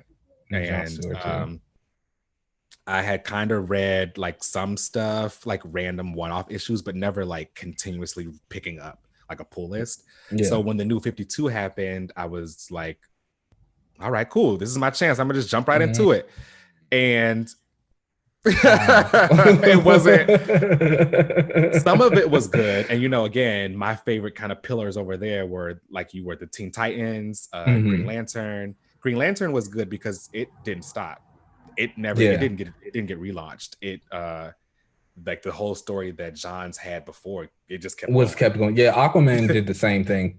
That's just he was writing both of those at the time. Exactly. which at the time was what got me into Aquaman too. His run on Aquaman, I was like, oh, okay, cool. This is actually a cool character. Iconic. Yeah. And then I've pretty much just been hooked ever since. I haven't really stopped. I've dipped in and out of DC, but I've pretty much always been Marvel guy. Marvel, yeah. I think. And I also like Image stuff too. Big fan. Image is great. Image was like the number one company for like a couple of years. Yeah, they had all the best books. Yeah, for a while it was really like them. Yeah, it was just like I'm not reading anything but Image. I go back and forth. I always say, people always ask me, "Are you more of a Marvel or DC guy?" And I'm like, I am genuinely both. Yeah. I think both companies have times when they're up, and they both have times when they're down, and I think DC's been in a little bit of a down space the last few years. Yeah. But again, just like the Johns era, during that time, I had more DC on my pull list than I had Marvel. Yeah, that's fair. Yeah. And so it's just kind of it ebbs and flows. But I think comics are great. I love that your dad was into them. I truly hope if I ever have kids that they are into comic books. You should hear the debates he and I have. Like, there were times where I would talk about how great Jean was, and he was like, "Well, she had like the Phoenix Force at the time. That's why she was able to do X, Y, and Z." Let him know. I'm like, we get into it there. He does appreciate, my love for Polaris. I've always wondered. Look, I should ask him actually if when he got me into comics and he was like, oh, who are your favorites? And I said, Sue Storm. And then he was like, well, who else do you like? And I was like, Jean Grey. He knew. He And knew. Iceman and Polaris. I wonder, he was like, he probably knew. Yeah, he knew. I will and say it was my like, little what sister, male characters do you like? And it's like, oh, who reads Bishop. comics for the men? Yeah, right. Right. And it's like the men I was picking were like Bishop or Wonder Man. Yeah. I think he knew. Yeah, he definitely knew. I will say, so I'm the oldest of 5, and my one and only sister, she's 13. She's kind of like going through a nerdy phase right now. I was talking to her one day. She likes anime. She's really into fight scenes, which like as soon as she told me that, I was like, hey, little sister. And so when she was a little bit younger, I had sent her some Moon Girl and Devil Dinosaur trades. Oh, great. Yeah, and so she said she really enjoyed them. She hasn't read any other comics since then, but I feel like I can kind of get her in the door. I just got to find some things for her to read. Maybe I should send her some Miss Marvel. Oh, she would like that. If she liked that actually no, she would like that Double Dinosaur book. She liked that. But she was also younger at the time, and now that I'm finding out she likes fight scenes and things like that, she seems like she's a little bit more my speed. I was gonna say you probably know way more of the things that she would like. So maybe I'll send her Shang-Chi. Oh yeah, that she liked that. Yeah, that was good. Yeah. So yeah, that's pretty much how I got into comics. How often do you like go back and reread your comic books? I would say fairly. It depends. There will just be random moments where I'll think of something, and then I'll like go back through and like read it all. But because I was doing that so often, where I would be like, "Oh man, remember when Sue like did this?" Or "Damn, that was so cool when Wonder Man did X, Y, and Z." I was like, you know what? Let me just do like a whole deep dive of these. So like I picked a lot of my favorite characters, like Sue and Polaris and Wonder Man and another character who I'll be talking about next on our relaunch. I picked a bunch of them and like found a list of their reading orders and have gone back. I'm going back through and like reading a bunch of them, and I've been having a great time. So many different things I've learned about characters that I didn't even like before. Yeah, and I think that's the good thing. So I never used to really specify my reading on specific characters. I always just do like particular runs. So it's like I'm gonna read Busick's Avengers or like the Englehart run or something like that. And it was always kind of touch and go with me because again, I would get into these books that had a bunch of characters who I didn't necessarily care for, but I was like, but I heard such good things about this. But like, I'm truly the type of person where your book can be the best written book, have the greatest art, the most fantastic colors. If I do not care about that character, I'm not going to enjoy it. I am going to get you to read Captain Marvel. I swear. I was legit about to use Carol's example. I was going to say, you could literally announce today a Mike Carey written Carol book with art from Marcio Takara and colors from Jordi Belair. And baby, it is not going on my pull list. See, that is so messed up. One day we'll have a discussion on like why you don't like Carol. We'll save that for another episode. Oh, and I will say I do have legitimate reasons. I hope so, because I feel like a lot of people don't. A lot of people don't. We'll get there. A lot of people just don't like her because of Civil War II, which I understand. I get it too. I wouldn't like her either, but I didn't like Carol before that. That's why we'll have that. So yeah, that's pretty much all I wanted to do with this discussion. Was since we didn't have too much news, I wanted to give a little bit of us. I love that. Hey guys, you just met me. All right, cool. Let's take a break and then we'll come back for that relaunch.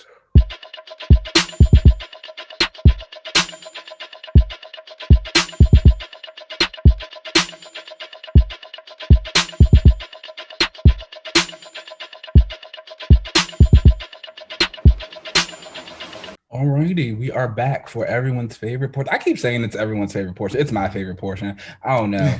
I like it. That should be the intro for this portion. The relaunch is here, y'all. The relaunch, everyone's favorite portion of the show. Yes, that's what we're here for. So, who you got this week? So, mine is a very simple one this week. I think it is. I was doing a little bit of free reading. this past week, and I went to Justice League International. And Oh, okay. I like that yeah, team. that is one of like my Fire favorite nice. comic book teams like ever. That run is probably like a top 10 comic book run for me. Oh, wow. So Okay. yeah, a big part of the DeMatteis era were Big Barda and Mr. Miracle. And it Oh, was yes. truly just kind of like them. They had retired from superheroics and were living out in the suburbs. And it was just like this very homey, funny type of book because you have Barda, who is from Apocalypse, Jack Kirby creation, Fourth World, and she's like making hot dogs in the kitchen. And she's and she's like, I hate this. But at the same time, she like really loves Scott. And she also was kind of tired of the battle life as well. That's all she had known. And then you have Scott, who's like still getting caught up in Mr. Miracle stuff while trying not to be Mr. Miracle. And they're actually probably my second favorite DC Comics couple. I just think they are absolutely great. And that book in itself is one that's really great because they show so much respect for each other. There's an issue. I think it's actually, is it the annual? It's not the annual. The annual is the cookout. The Justice League International annual #2 is a cookout at the Miracle household that has all of them come. Oh. Guy comes over and he tries to help Mr. Miracle on the grill, and they end up blowing themselves up, and Barda's just like, those idiots. And she's just doing that. But there's another issue where someone's out to get Mr. Miracle, and they like try and rob Barda. She's like at the grocery store, and when she goes to get in the car, the guy's like sitting in the back seat with the gun. And so when she calls Scott later on, she's like, yeah, there was a robber in my car. He put a gun at me. He held a gun towards me. And Scott's immediate reaction is like, oh my God, Barda, is the guy okay? because like he knows. He's just like, I know you absolutely demolished him. And I love that respect has always been there. Yeah. So for them on this relaunch, it would kind of be a play on that. They would once again be into superheroics, but we would be seeing a lot more of their marriage again. We kind of saw some of this in the Mr. Miracle book that just came out, written by Tom King. But again, it was still mainly Mr. Miracle. I would like a lot more focus on Barda, as she is one of my favorite DC heroines. And just that respect to be shown for her, and showing more of them as a unit than just Scott going through whatever he's going through. And in this book, it would be the new World's Finest. So we play. Okay, come on, bring that moniker back. Yes, bring that title back. We bring back the World's Finest, and it's no longer Superman and Batman because they obviously need a break. It would be Barda and Scott in this role, and they would just be out doing their superheroics, and we would like see their marriage. And of course, I'm pretty sure we'd get some New Gods antics in there and doing things like that. But it's a very simple one.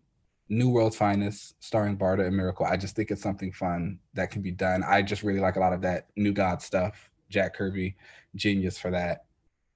It's never going to be better. And that's that. Oh, I like that. That's interesting. I've always had a very like for Barda. She's dope. Yeah, she's good. I like she's her. good. I like her attitude. She's really cool. And I Mr. do Miracle's like good her too. Yeah, I like their relationship. There is a lot of like respect there, and her being like a very much bigger than him, and with him just kind of like loving it. Yeah, he loves it. There's an issue where they're about to have sex. I love the talk. Yeah, they're about to have sex, and like she like picks him up and throws him over her shoulder, and she's like, "Yeah, I'm about to take you to this bedroom and wear you out," and it's just like, love it, love and it. Because he's just like, "Yes, please, manhandle me, yes, pick me up." I think they're just a really fun couple. They're really great. It kind of upsets me because I don't really think DC handles them that well. Outside of before this Mr. Miracle book, I will say Tom King did the hell out of that.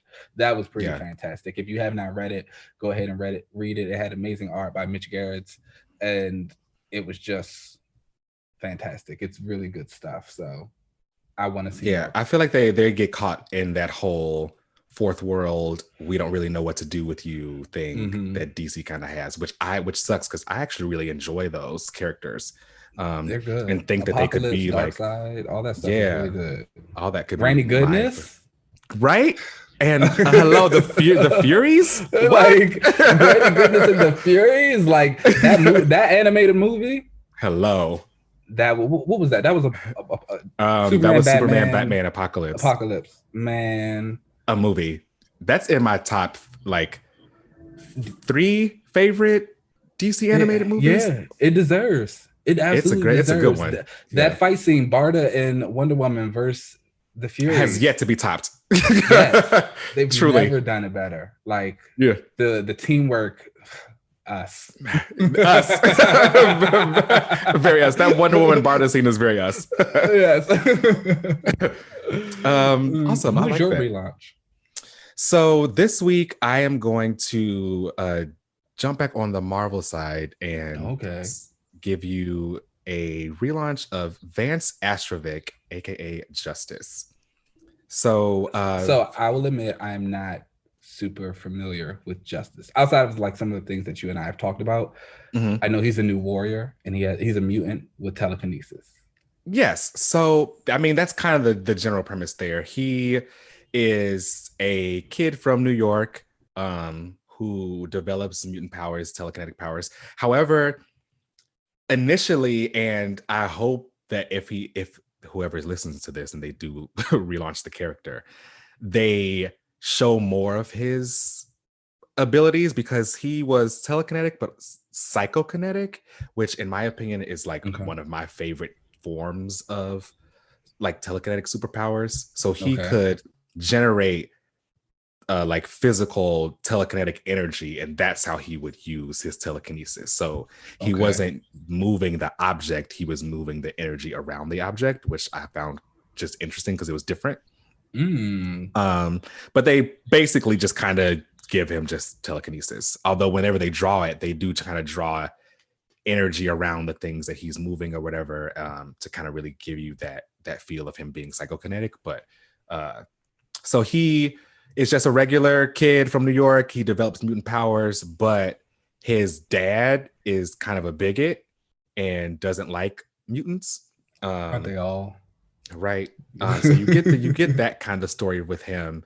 His he ends up becoming like a superhero. Like he wants to be a superhero. He wants to be like Captain Okay. America. And he wants to join the Avengers. Like his story is like he aspires to be more Okay. and to do right with his powers.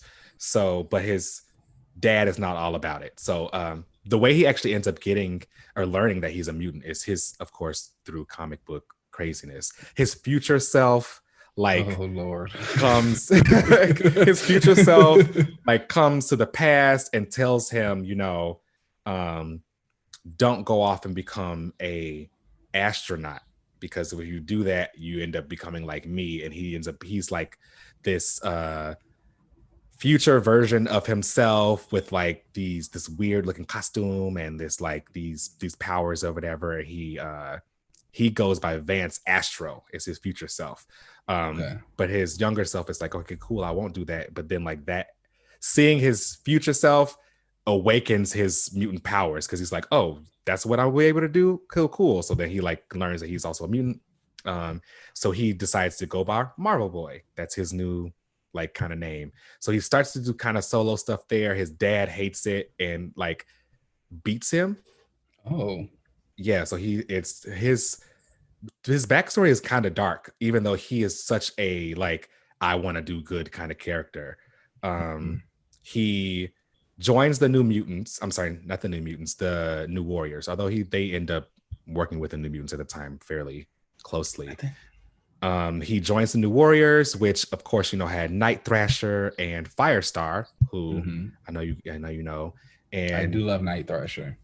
Nice. That was rereading this New Warriors stuff was my first time with learning more about him. He's really cool. I've read a couple of New Warriors books here and there, but they've always been like very Night Thrasher specific stories. And then there was a Contest of Champions book that came out a few years ago that he was brought back in, and that was like really, really good stuff. Nice. I'll have to look up the writer and stuff. Him. But yeah, he was on the New Warriors team with Night Thrasher and Namorita and Nova and Firestar. And he was the common sense character of the team again.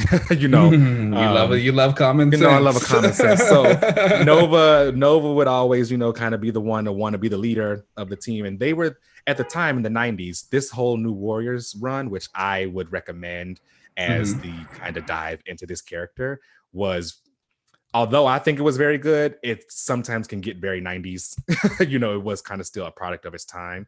But Nova was the one who tried to be the leader, and Namorita was also really strong, and she could also lead at the same time. Marvel Boy at the time was the one who kind of was like, y'all, let's just do the right thing and focus on what we need to focus on. His powers ended up growing as he became like more into his telekinesis and became more refined with his psychokinesis, and like he would mention how it's easier for him to fight on the ground because it's harder for him to keep himself afloat while also trying to fight. So I thought that was really cool. You see him like developing his abilities and how he can use his psychokinesis. You love power with limitation. And then he like kind of like things go south for him when he comes back from a mission with the New Warriors, and his dad is like angry at him again for using his powers, and his dad starts to beat him again. And this time he says, I don't want to take this anymore. And he pushes out, and he accidentally telekinetically like pushes his dad. And that ends up like putting his dad in a murder trial, and then because his dad ends up dying. So he kills his dad. He ends up killing his dad. Wow. Yeah. So I mean, the dad also used to like beat the mom. So it's a whole like. I mean, I'm not saying I feel bad for the dad. Well, yeah. I just wanted to clarify that, like, he killed his dad. Like, that's dark. Yeah, that is dark. Yeah, he ends up killing him. So then he goes on trial and actually is convicted and goes to the vault. Actually. Oh wow. Yeah, he ends up leaving the team, and he has to go to the vault, and he serves his time. He gets out early because of like good behavior or whatever, and they realize that his situation was what kind of caused the backlash there. You later learn that the dad was like secretly dealing with some stuff, that's why he was lashing out. But my relaunch for him, he kind of have been like really implanted with the New Warriors. So when they kind of left, he kind of left. He had a bigger moment in Civil War because he was like, again, he's like at the time, he was like the premier like teen character, the quote unquote teen hero. I didn't like know he's kind of who you would put in that role if you just wanted the teenage kid who wants to be a hero. Is Justice. Okay. So during the whole initiative thing, they kind of wanted him to be the figurehead for kids wanting to register and stuff too, because the New Warriors were the reason Civil War kind of got started. I think I do remember a little bit of that from Civil War. Yes. Yeah.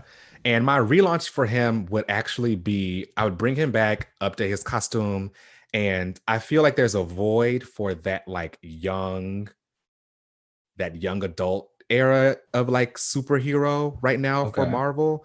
They have the Champions, which I feel like are more Teen Titans-esque, where they're kind of younger.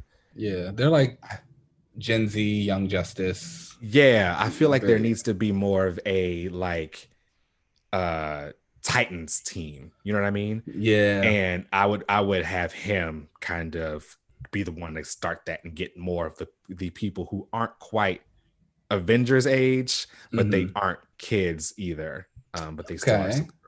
And I'm not sure what I would call it, but I would have him be the start for that. Do you have anyone else who you particularly would care to be on that team with him? Yeah, there's some characters who I think that could kind of work that. You could obviously throw Firestar on there. I was about to say, because he dated Firestar, didn't he? Yeah, they actually got engaged, but I think I would. Firestar. Yeah, I would definitely put her on the team, but I wouldn't put them together because I think that they would they've moved past that now. That Poor relationship. Firestar. I know. She always ends up just getting the short end of the stick. It's sad because you think she'd get a little bit more respect, I mean, right. She was almost the New Mutant. She's a Hellion. She's ex-adjacent. I'll never forget when she joined the X-Men and they made like such a big deal about it. Like, oh, Firestar's finally coming home, and it was just like, okay, right. I would definitely put her on there too to give her some boost.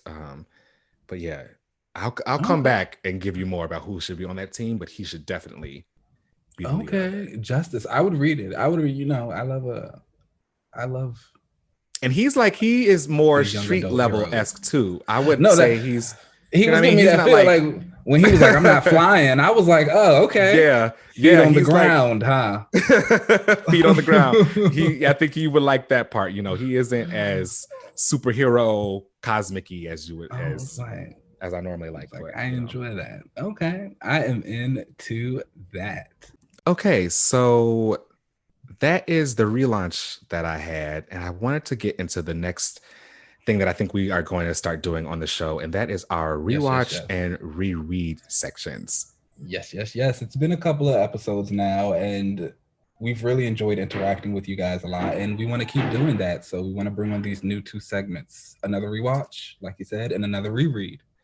Yeah. So to kind of kick things off, we are going to first do a rewatch, and the next week on the next episode we'll be talking about it and everything. And this first time we want to do Into the Spider-Verse. So a movie that everyone loves. Yeah, it's truly like an early classic. Really, like it is. It's a great movie. So we're gonna do a rewatch of that, and you can join along with us. We will send you guys more information on how we're gonna do like a kind of a watch party, so everyone can kind of watch along and we can chat with everybody, and then we'll talk about it in depth like on the next episode. So yeah, going forward, we're going to start adding in these rewatches and rereads to kind of get more engagement with everybody. Yeah, and our rereads were just going to be us rereading comic books. Obviously, like older runs, Marvel, DC, anything, we're definitely going to get some Judas Contract in there at one point in time, guys. So of course. Get ready for that. Say that. This is like, it's coming. It was coming. So it's like, we've got a couple of things ready, and just join us on the ride. Yeah. Ooh, are we going to have Captain Marvel rereads too? See, that'll be great. Ooh, yep. Love it. So oh, this is gonna be a lot of fun. wow. Oh, did I tell you I bought Star? Oh, did you? Okay. Yeah, yes. I got it. I haven't read it yet, but it is currently sitting in my queue on Comixology. Look at that. See, so, I'm getting you closer and closer. I watch you end up liking that. She is, but she's the villain of it. That's right. That's why I bought it. Yes, I do remember that. Yeah, I mean, the Pretender is in it too. So you'll see some of that. Can I return? She's also the villain. Because I mean, if Star has reality warping powers, who else to go against her then? Oh, that's true. So that's true. You'll probably like that too. Okay, I'm excited. Yay! Yeah, I'm excited for this reread and rewatch thing that we're gonna do. So yeah, guys, tune in next week where we are going to go over Into the Spider-Verse during our rewatch. And watch our Twitter account, Another Relaunch, so you can get the time and links. Yeah, so that was our episode this week. I hope you guys enjoyed it as much as we did. You can find us, the show, and on Twitter at Another Relaunch. You can also email us with any of your questions, concerns, feedback. Been loving stuff we've been getting back from everyone, so thanks. At anotherrelaunch@gmail.com. You can also find me on Twitter and Instagram at UncannyLZ. Keenan, where can they find you? You can find me on Twitter at Keenan Lance with an underscore at the end. I think I'm about to delete my Instagram, so don't even worry about that right now. Oh, Instagram. That's fair. All right, guys, this has been great. We'll see you next week. See you next week. Bye. Bye.